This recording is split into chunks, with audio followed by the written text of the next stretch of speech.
বদলগাছিতে অবৈধ ইটভাটায় অভিযান 1,20,000 টাকা জরিমানা। বদলগাছি নওগাঁ থেকে বুলবুল আহমেদ বুলের তথ্যচিত্রে ডেস্ক রিপোর্ট।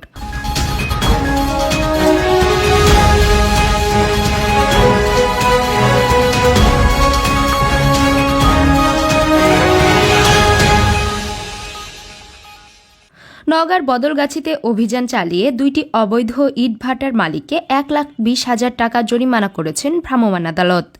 বুধবার 5 মার্চ দুপুরে বদলগাছি উপজেলার একাধিক ইটভাটায় ভ্রাম্যমাণ আদালত অভিযান পরিচালনা করেন উপজেলা নির্বাহী কর্মকর্তা ইসরাত জাহান ছনি।